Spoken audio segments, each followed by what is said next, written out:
Dr. Pollock is going to be talking on diabetes in school health. It's the telementoring program to support collaborative diabetes care from clinic to school. And Dr. Pollock is a pediatric endocrinologist here at Seattle Children's, and she's also an assistant professor with the Department of Pediatrics at the University of Washington School of Medicine. She received her medical degree from the University of Rochester School of Medicine and Dentistry and completed her pediatric residency and pediatric endocrinology fellowship at the University of Wisconsin School of Medicine and Public Health American Family Children's Hospital. Wow, that's a mouthful. Using technology to support education and improve care of kids with pediatric endocrine conditions. And two of her areas of interest are, first, collaborating with school nurses to improve diabetes care in schools, and second, using telemedicine to improve access and care of endocrine conditions in underserved populations. Dr. Pollock also started this DiSH program at the University of Wisconsin. Without further ado, I'm very happy to introduce Dr. Pollock. Welcome, Dr. Pollock. Thank you. Thank you so much for having me. I'm excited to be able to share this talk with this group. I've talked a lot to providers and school nurses, but the broad nurse audience in Washington, I feel like it's going to be really fun. So thank you for having me. And just to kind of plant the seed, please don't hesitate to reach out to me via email or any other way if anyone here has questions or suggestions. And chime in if you can't hear or there's any issues, don't hesitate. So today I'm going to talk about diabetes in school health, or DiSH, a telementoring program for school nurses to support collaborative diabetes care from the clinic to the school. And let's make sure I'm on the right spot here. I think you guys have seen these slides, that things are being recorded here. And I do not have any conflicts of interest to disclose.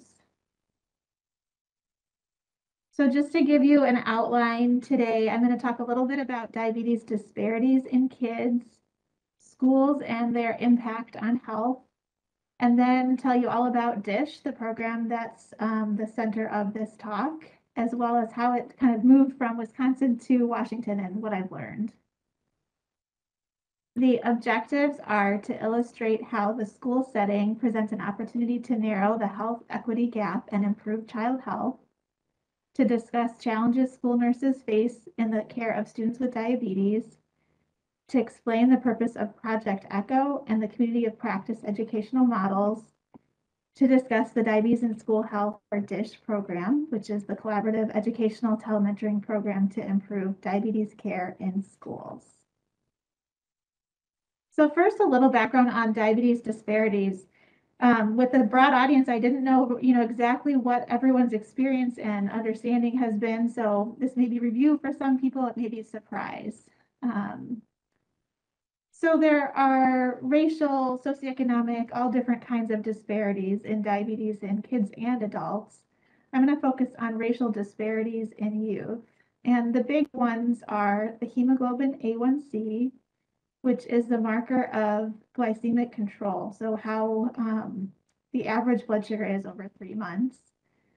Mortality, admissions to the hospital, often for DKA or diabetic ketoacidosis, and technology use.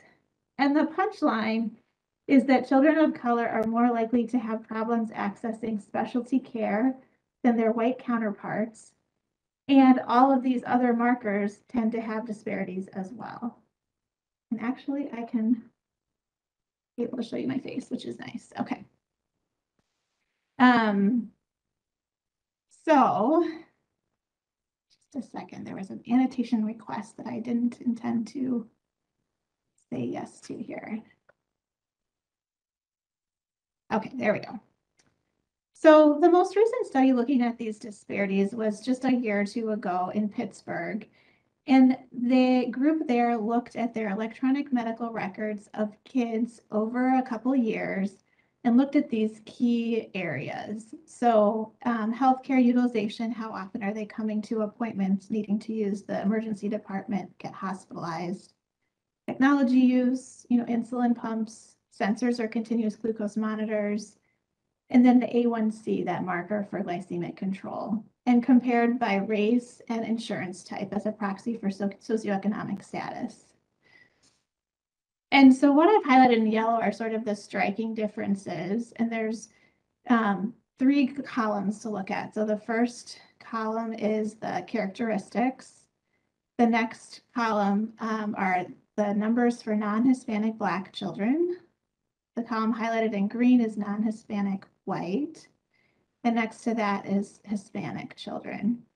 So if you look at the first highlighted row, the hemoglobin A1C, diagnosing diabetes is above 6.5. The goal is to keep it below 7. It's very hard to do that.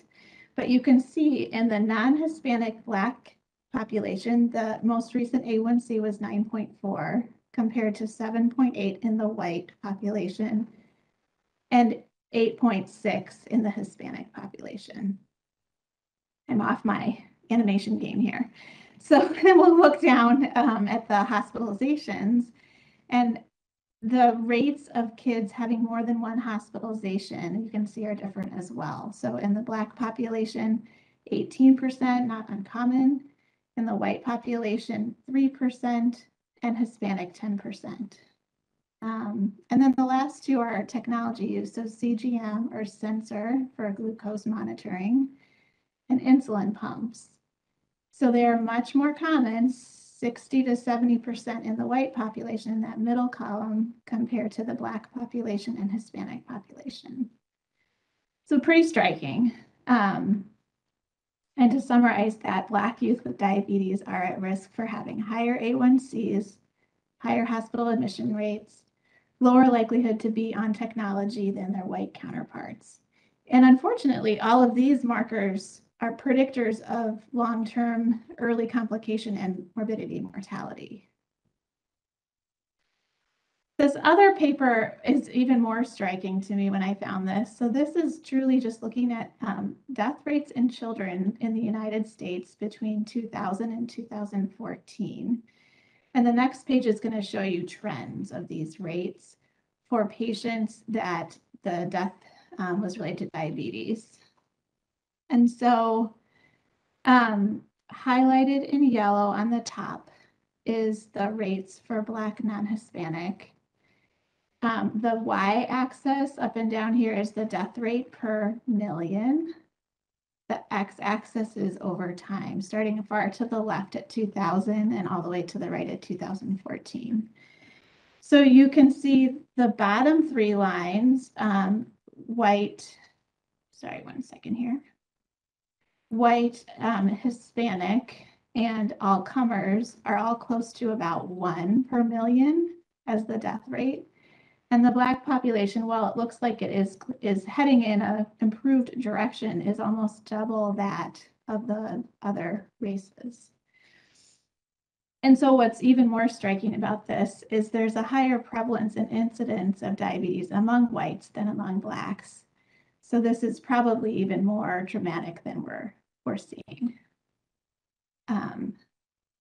So this is just to give you a taste that there are really striking disparities in kids with diabetes. And like a lot of health equity challenges, there's not one quick reason or fix. There's a lot of variables and a lot of systemic things that lead to this. And we can all kind of play our own part in improving things. So I'm not saying that any of us have a magic wand, but kind of being mindful of what disadvantages students have in front of you that you can sort of step in and support.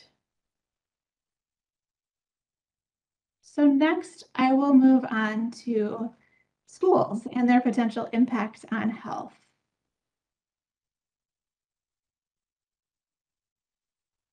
So this one, usually no matter what the audience, someone has an experience with school, whether you're a parent or have a memory or a colleague or a friend that works in a school. So it's an opportunity to improve life, not only health, right? So it's a place that kids are spending lots of their time. And while there are these striking health disparities in youth, the school is a place that can either support improving them or support reinforcing them, unfortunately. It's an opportunity for increased social support for families that have higher needs and disadvantages. And for the most part, and maybe I'm optimistic, people that go into working in school and education really want to do the right thing for people. So enter the school nurse. The school nurse is a key caregiver for kids with diabetes in the school. Kids are there more than at home, except for perhaps maybe during this COVID pandemic, and are the eyes and the ears for the challenges that students face with diabetes and other health issues. They have the opportunity to reinforce diabetes self-care management, education, and form bonds with students that are very different and supportive than parent or clinic bonds. They can fill in gaps where parents have barriers or limitations and have the opportunity to address some of these factors that lead to the health inequities. Yet, school nurses often lack easy access to updated education, staffing, and have limited or inconsistent communication or collaboration with the healthcare team.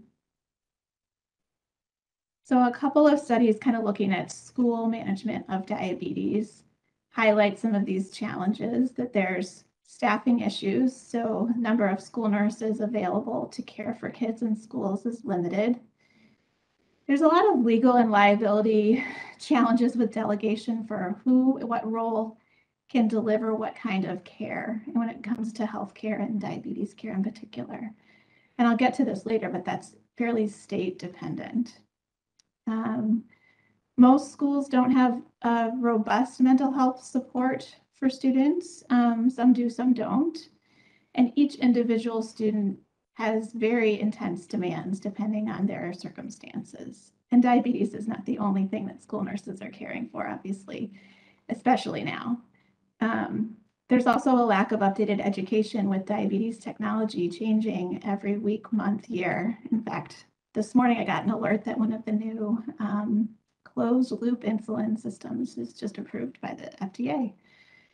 And there's limited, like I said, communication or inconsistent communication and collaboration with the healthcare team. The other study that is a little older, it's from 2008, but I think it gets to the practical matters of what happens in schools. Asked parents what they thought about their diabetes management of their children at school. And in this survey, they did look at the differences between white, Hispanic, and Black families. So on the left are the list of questions, and I've highlighted 3 key ones. And on the right are the numbers, the percentages of responding yes to those questions. So for the first question, does a child have a written care plan? And you can see in the white column, that's 3/4 of the kids. Excuse me, and in the Black and Hispanic columns, it's about half of the kids. And a written care plan allows the school to safely administer insulin to the child, which is crucial to diabetes care. Does the school have glucagon kit at school? So glucagon is a rescue medication for severe low blood sugar. And again, pretty important and standard, and hopefully not needed very often, but when it is, kind of like an EpiPen, you want to have it ready to go. And again, the white population, the parents said most of the time, whereas Hispanic and Black, you're in the 40% answers there. You can see a few of the other questions, but I also highlighted the extra snacks allowed, which is important for blood sugars going down, and be able to prevent or treat low blood sugars before they become severe. And that was a little bit more even, but again, the white population, 90%, Hispanic, 86%, Black, much lower at 70%. So you can see these disparities aren't just for the final numbers on, big research reports. It's the practical day-to-day stuff that also seems affected. So all of that is to kind of give you some background on some passions that I had over the many years of training and early years as a faculty member, just faced with the reality of diabetes care, that as the provider can say you should adjust your insulin dose, but there's all these structures in place and practical things day to day that are really preventing that from impacting the health the way I would want it to. So which leads us to sort of this big program I wanted to tell you about today. And I have to tell you, I apologize if I sound a little out of breath. I'm 7 months pregnant, just had my glucola test this morning, so I'm a little out of breath talking like this. Okay, full disclosure. All right, so here's some inspiration from my fellowship and my early faculty years.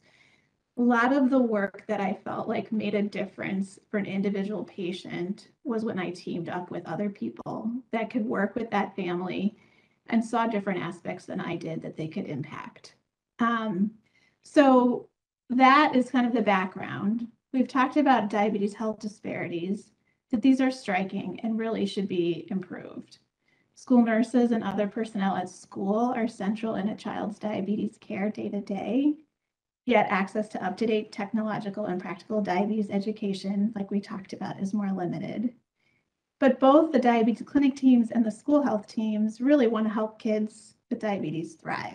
So it seemed like an obvious place to partner.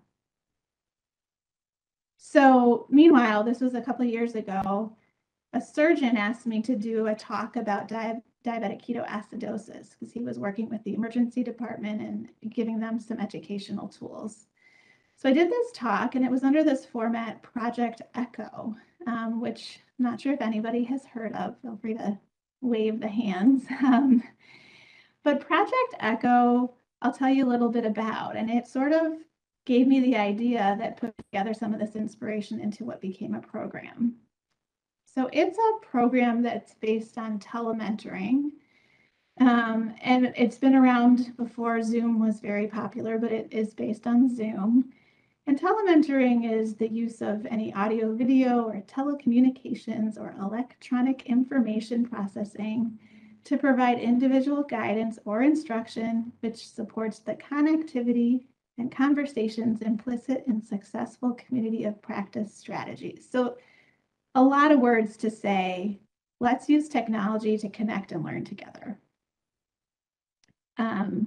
So Project Echo in particular was developed by a doctor in New Mexico who was an adult liver doctor, and he noticed that there were a lot of patients across the state with hepatitis C, which I am not an expert on in any way, but that these patients were not getting to the specialists at the big centers and universities fast enough, and their disease state was worsening beyond what it would have if they could have gotten in at a more reasonable timeline.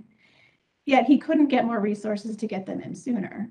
So he decided to build this Project Echo program to telementor the community providers, the PCPs, the internists, the family medicine doctors, and tell them all about hepatitis C so they could safely start some of these specialized medications that they weren't previously appropriate to be starting or comfortable starting. And now they kind of work together and got the support.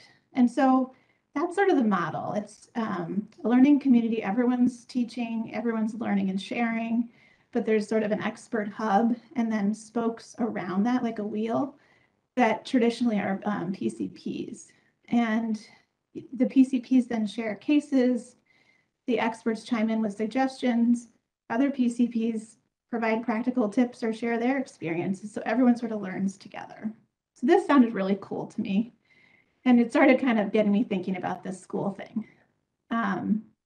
Structurally, these sessions are usually a short talk about a topic related to a case. And then the rest of the conversation is truly a discussion where people ask questions, they bring up scenarios and discuss some nuances. There's also just, that was by a provider in New Mexico. There's also a very similar concept with a different name called community of practice, which I think is much more prevalent. The terminology is more prevalent in the nursing world. So I just wanted to bring this one up because I think it's really got the same heart. So it's a group of people who share a concern or passion for something they do, learn how to do it better as they interact regularly. And it's a very social way to learn, very broad. You can use it really in any type of group setting, but there's usually a domain where members are brought together by a learning need that they share, a community, the collective learning that becomes a bond among them over time. So it's not just a one-off. And practice, the interactions then produce resources that affect their practice and improve, hopefully, in healthcare, improve the care that we all deliver together. So I kind of learned about these two models, Project Echo and Community Practice, and they basically are centered around shared learning experiences to improve something through a community. And back to this talk that I did and my thoughts about school and diabetes, I thought, well, why don't we make a program that's similar to this New Mexico Project Echo thing, but instead of PCPs, reach out to the school nurses who are really every day working with kids with diabetes. And we in the diabetes clinic are only seeing them, every 3 months if we can get them in the schedule. So that is the sort of spark to diabetes in school health, which I like silly acronyms. So we spent a long time brainstorming what to call this program. So DiSH is for short. And I should go back one slide here. At the time, I was still at the University of Wisconsin in Madison, which if anyone ever needs to visit the Midwest, it's a wonderful place. I highly recommend Madison as a place to visit. And we got that started there through a small grant, and it was very exciting. So the first step was really to see who was interested and how we could connect the community with the clinic, the school with the clinic. And Madison's the capital, so I was lucky to have sort of down the street, literally, Louise Wilson, who's a school nurse consultant for the state of Wisconsin through the Department of Public Instruction. And then Whitney Beaton was in our clinic. She was sort of our clinic lead for the diabetes program. Both of them were super excited about this idea and felt like it would be mutually beneficial to the school system and our clinic growth. So we started out with a needs assessment survey, with questions for the school nurses across the state about what kind of knowledge and comfort they had with some of the common diabetes care things that come up, high and low blood sugars, sickness with diabetes, because this is before COVID, and everyone gets sick at some point and goes to the nurse's office. And then just other interests, other topics that people were interested in. We focused a lot on what time does this make sense, because school nurses are extremely busy, and that was even before COVID. So we wanted to make sure this was something that, if it's going to be so interactive and engaging, that people really could log in and be a part of.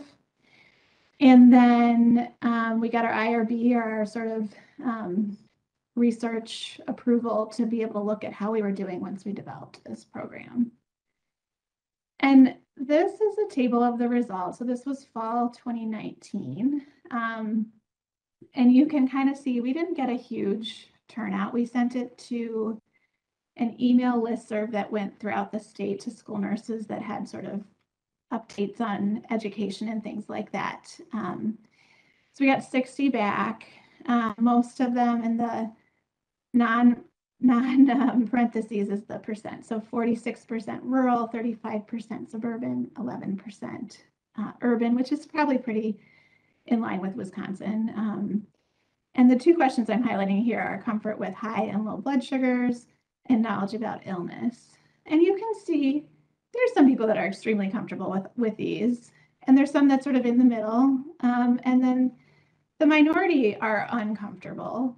But if you think about it, even if we look at the most uncomfortable, 4 and 5 at the bottom of these, they're caring for many kids over many years. And so the punchline from these results in the comments, like I should have said, people were really interested in the comments in their free text about getting this going. But the punchline we kind of thought was, well, there's lots of school nurses that had high baseline comfort and knowledge. Many did not, and that really supported a need for expanded education and collaboration. So we went for it.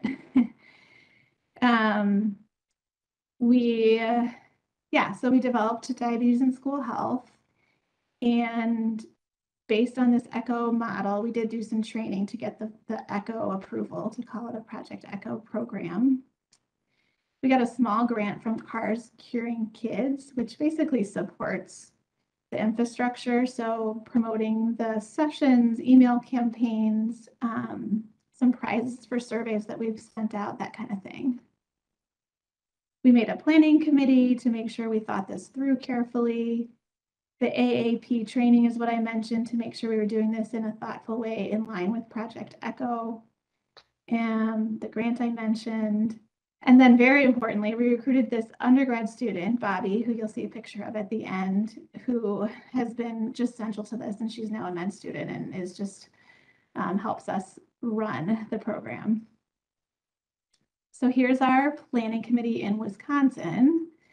And you can see it takes a lot of different people and thoughts to kind of get this well-rounded and going forward. We thought through our curriculum together based on the survey results, the American Diabetes Association guidelines, and then just asking around across the country, other colleagues that work with schools, what things might be useful. We've identified content experts to do the didactic talks and be available to answer questions during sessions, and promoted the program via Louise in the state level, who sends out that email across the state. And again, this was before COVID, but Zoom was actually what we used before that was in vogue. So our first session was January 2020. And you can see Whitney on the left and me and Louise, and that's Bobby in the scarf there. So we were sort of the original four. And we had the format just like I mentioned earlier. So a short didactic presentation. And the first one was on technology because that was highly requested, followed by questions and discussion. So here's that promo for the technology session. After each session, we would send out a highlights email. This is a small screenshot from that, where we would talk about what was discussed and some key messages. This is the second session on illness and diabetes in February of that year. The session didactics are all archived and posted on our website, but the discussion part we do not post so that people feel comfortable sharing, more. And then, of course, January, February, March 2020. So what happened March 2020, none of us could anticipate, is when the COVID pandemic began. So our sessions were the third Wednesday of the month. And so the second Wednesday of the month was when the WHO declared a pandemic, and all of our lives changed quite a bit. So I look back at headlines. It's just kind of fun. You can go on CNN and look at headlines from any day. How wild it is to kind of look back at these.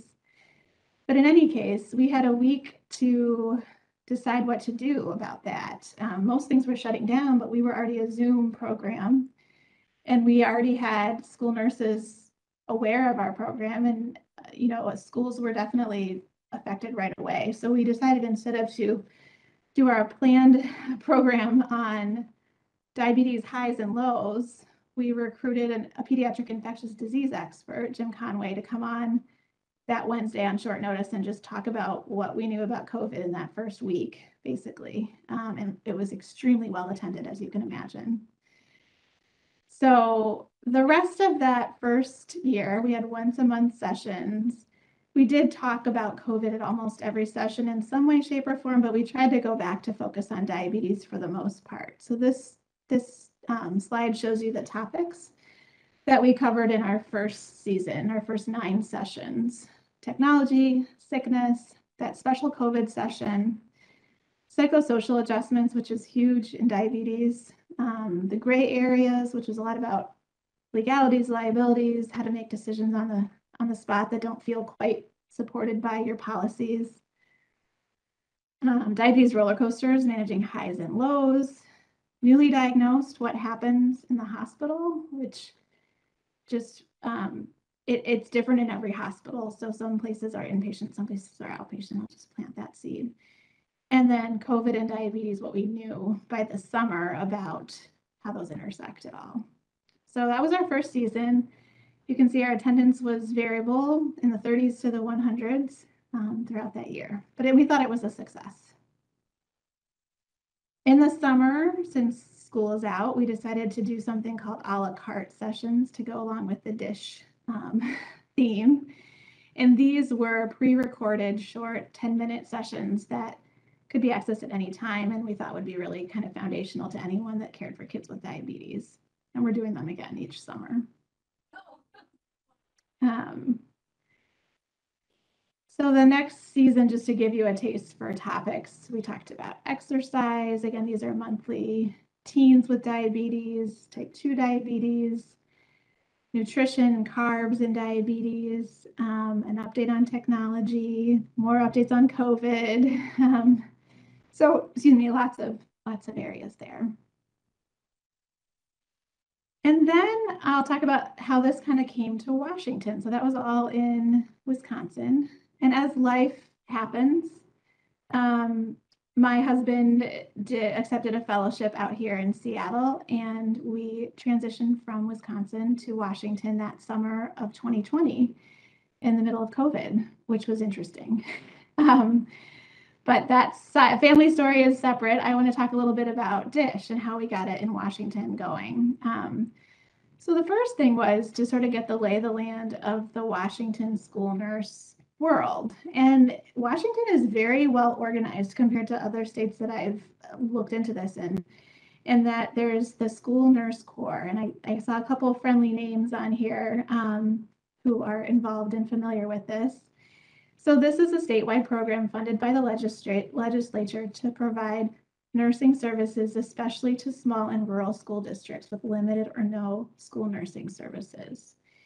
And there are 9, I should know this number by heart by now, 9 educational service districts across the state, each which has a leader from the school nurse corps, whose job it is to make sure that the schools in that zone have the support that they need, or try to have the support that they need. And Louise in Wisconsin, the school nurse consultant, connected me with the team out here, and I kind of pitched this idea to them, and was very well received. And I also got a lot of support with my family transition, I have to say, across the country. The other sort of lay of the land in Washington is just where school nurses are. So Mayumi on the right and Trevor did some research there in the School of Nursing on student to nurse ratios in Washington. And of course, there's a lot of school nurses that are full or part-time. So this is based on full FTE equivalents. But as you can see on this map, the darker red you get, the higher number of students for one school nurse, basically. And even if we're getting down into the peach color, that's still over 2,000 students per school nurse. So you can see that's quite variable. So together with the school nurse corps leaders and Seattle Children's, we distributed a survey similar to the one in Wisconsin to see what school nurses in Washington would want in a program. We got 376 respondents, so a lot more than in Wisconsin. Lots of free text comments, lots of excitement and hunger for a program like this. I would say much more intense interest here. We developed similarly a planning committee of people both from the clinic and the school world to get the program off the ground. And you can see Bobby, looks familiar maybe, is still in Wisconsin, but helping out with this across via Zoom. And a quick shout out to Lynette, I think is on today. She's been my co-lead of this whole program here in Washington. And we developed the same format. So once a month, it's actually Wednesday at 3, just like in Wisconsin, but with the time difference, we can do them both on the same day. We have a 15-minute didactic session followed by plenty of time for discussion and questions. And we started in April 2021. You can see it at the bottom here, it's sort of out of your natural gaze, but the bottom, new onset diabetes, what happens during diagnosis and education. We had, the next one was from a school nurse who could talk a lot about her program at her school and what's needed to kind of transition into a new school setting. As a school nurse, how can you support a family?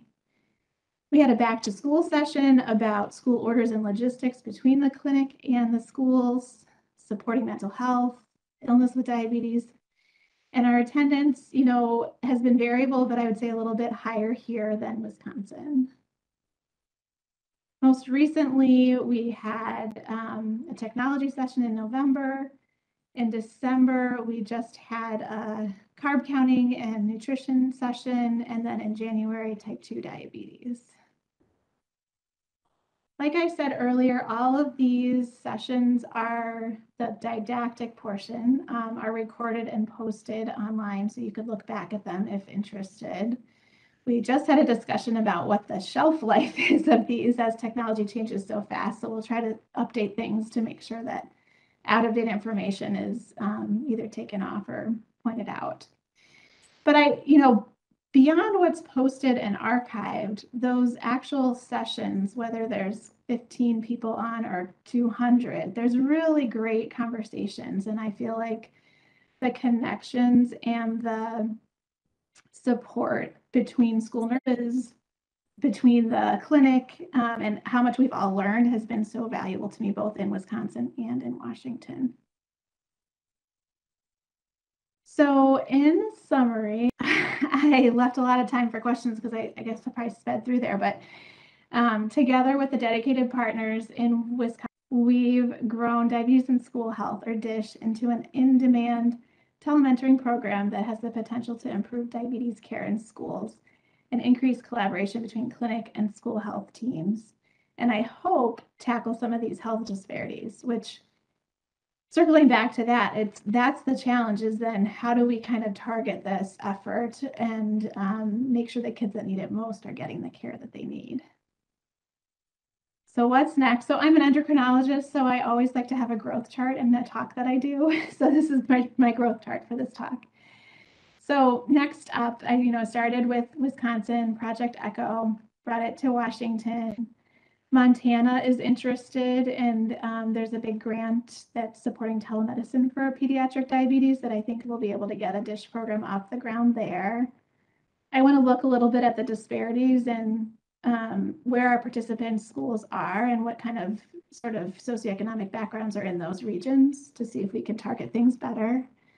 And then you can imagine other chronic diseases, have a lot of similarities in that if we could connect and educate and work together, we can improve care. So seizures, allergies, asthma. And I'm into a lot of communication and technology. So any way that we can kind of streamline things and get our access, beyond with technology is definitely of interest to me. So conclusions, you've heard a few different ways, but the diabetes disparities that are out there really do need addressing. School nurses are so important and so helpful and undervalued and great partners. And I think DiSH is a novel approach that has been well received and has powerful potential to benefit children with diabetes. And it's a ton of fun. Wonderful colleagues that I've grown to have with DiSH. I think that's it. My email's on the right in white, which is kind of hard to see, of course.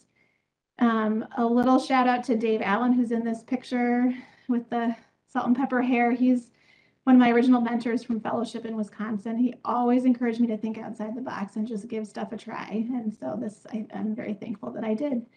And then Whitney and Bobby, who definitely keep the program running from Wisconsin and are my partners in this as well. And my dog, Louie, who keeps me company at home when I'm Zooming. So I think that's all I have. Happy to have questions and chime in with any thoughts. And again, email me if you are interested or want to hear more. Thank you, Dr. Paul. That was wonderful. And I appreciate you presenting as well, being 7 months pregnant. Thank you for being part of the program. I know it's not easy. I don't know that I knew that when I signed up, I have to say. Oh, that's true, actually. Very good point. Congratulations, nonetheless. Thank you. Me personally, I just found it, I have diabetes myself, but I was quite shocked when I saw the disparity in the blood sugar levels between the different ethnic groups. That was amazing, and I am happy to hear that there's going to be more work done in those sort of ethnic disparities and care of diabetes. It's extremely striking and, has been long standing. And I think the other piece about it that's unfortunate about adult and pediatric medicine is we do work more separately than we probably should, because a lot of the things in the adult world that are so obvious start as kids. And if we could be more proactive, I think we could prevent a lot of adult disease. Yeah, I would agree. And I know this is probably more of a personal note, just being of an ethnic background. My personal experience was that a lot of the advice that I was given, I think, is geared more towards a Caucasian type body. So to do more research on the ethnic backgrounds and the different weights and different diets and how that affects diabetes and management of it, I think would be helpful. And I'm sure that sort of research and study is being done right now.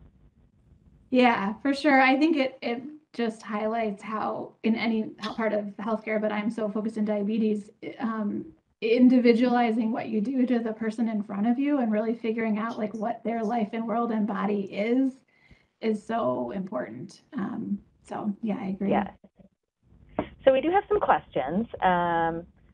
We have a participant who is interested in hearing about the laws, delegation, and gray areas that you alluded to in the talk earlier. Yeah, so I can put the link to all these archived videos in the chat too, but it's different in each state. A lot of the questions that came up that inspired that talk were about who can be responsible for diabetes care. So say there's one school nurse for 3 districts and they're only at one school for half a day a week. What happens on those other days? Is it someone medically trained? Is it the secretary? Is it a teacher? Does the parent have to come in? And who's responsible if something goes wrong? And I definitely have learned that it's different in Washington than Wisconsin. Yeah, I bet. Yeah. So, but I think the best people to ask if you have specific questions would be your school nurse corps representative or and Lynette's putting some good, I think, notes in the chat if I'm peeking. Or at the state level, there's a lot of guidance on that as well. Super. Thank you. And I think it does sound like there's a lot of interest in your videos and in the program. And so thank you for providing those resources, because I have a couple of people asking, how do you sign up for the DiSH program? Or I guess, how do you, I don't know, can some nurses try and join as a committee member, or? Yeah, so I mean, the target audience is school nurses. I am wide open to input from any type of nurse, anyone who's interested. I put the website on here for the Washington DiSH. If you kind of scroll down on that website, there's a black panel section that has a button that says watch past sessions. That's where you would watch the previous ones. And then it's got our schedule for this year. And if you scroll down, you can see the committee members right now. And then another black panel to subscribe to our emails, which will give you all of the invitations to our sessions and highlights afterwards. Super, thank you. And there will be post-conference information going out, and so we'll include those links in that as well for a resource. Yeah. And I can put our email in the chat too. Super, thank you. And we do have another question. So Dr. Pollock, do you foresee in the future that we will be checking a blood glucose at a routine primary care visit for children to catch diabetes early? Good question. The screening and checking for diabetes has changed over the years. 20, 30 years ago, I think before I was in training, I think we were checking like a urine once a year just in every kid, but that didn't seem to pan out to be predictive. The good and bad of type 1 diabetes is usually there are symptoms before things get severe. And so anytime you see a kid that's really thirsty, drinking a lot, peeing a lot, not gaining weight or losing weight, that would be when we would check sugars. We don't routinely just check one. And then there's the A1C, which is a lot less burdensome than doing an oral glucose tolerance test. Type 2 diabetes can be a slower to become symptomatic process. And so I don't know if those screening guidelines will change over time, but in certain higher risk groups, depending on family history, ethnicity, body size, those kinds of things, we do check for type 2 diabetes on a schedule now. So I think it's constantly changing, but for type 1 diabetes, usually the symptoms are what drive the checking. That makes sense, also just from my personal experience. Okay. Yeah, it would be great if there could be some better screening for kids, when they're younger, just to manage it as they get older. Thank you. So there's also another question. Is there conversation about altering Washington rules about who can provide care, either the nursing board or legislature? It's hard to find classes for PDAs. When they're trained, they provide great care. Yes. So the way you asked the question was brilliant because there's a lot of conversation about that. I am not part of the conversations about the actual changes in policy, but I know that that's been requested quite a bit. And you're right about the PDA classes. I know that there are several venues that are making them more remote and online available, but the hands-on part of things is still, of course, really important. I will say, just for comparison's sake, in Wisconsin, there's not a structured PDA role, and so there's not as much legality tied to it. There's still just as much question about who can do what. But it's kind of done more on an individual school or district level. So I don't know what the right answer is, but I think there are a lot of conversations. And, I work with, the Department of Public Instruction, OSPI, sorry, lead in our conversations. And I know this comes up for her all the time. So that I guess I don't have a straight answer, but yes, I think those conversations are active and needed to continue. Super. Thank you. And I guess along those lines, will Children's re-enter the world of offering PDA classes? Do you know? Yeah, so they're almost, they've developed an online module for PDA classes that will be available soon. And I am not sure the details on the hands-on part, if they'll resume that at some point, or if that will be kind of let for a more senior nurse at a school to teach the new staff members. So I don't know the details of that, but I think, again, the school nurse corps rep from your area should have the latest information and they might know how to connect you. But for children's, we are developing an online one. Oh, super. Maybe down the road, it might be available on the diabetes webpage or for children's. At children's. Get more information. Uh-huh. Yeah, as soon as we have more information, I will let the school nurse corps leaders know about it. We kind of talk about it once a month at our DiSH meetings, actually. This comes up. So as soon as it's available, I'm sure it'll get the word out. Super. Thank you. Yeah. And then the next question is there any relation with an increase of new diabetes diagnoses and COVID? She's noticed an increase of patients with new onset diabetes, more type 1 during this pandemic on her floor. Yeah, so the short answer is we think maybe. So the CDC came out with a report suggesting that is probably the case. Anecdotally, my colleagues here in Washington and my previous team in Wisconsin who I'm in touch with both feel like the numbers are on the rise beyond what we were expecting prior to COVID to increase. It's what's hard about it is most of the time when we make these assessments about rates of disease states changing, we have a lot more time to assess if it's real or if it's just a blip, and what the real drivers are. Was it that people didn't go to the hospital for a long time because of the first part of COVID and then all of a sudden are getting diagnosed more severely, but would have been gradually over time. We don't know. So I think it's one of these things where it's a little too early to know how real that is, but I think a lot of people are noticing that tendency as well. Right. Yeah. I mean, access Yeah. to care has been limited too, right? So it's harder to get in to get the diagnosis. Right, right. But it's a question that comes up with parents all the time and our own colleagues. And I was saying to one of my peers, you know, in this COVID era, we're getting all this data and interpretation at the same time as parents and everyone's getting it at the same time, scientists. So like no one has time to digest and really decide what to make significant and not. So it's an interesting time. Yeah, challenging for sure. Mm-hmm. We have time for one or two more questions if anybody would like to type it into the chat box.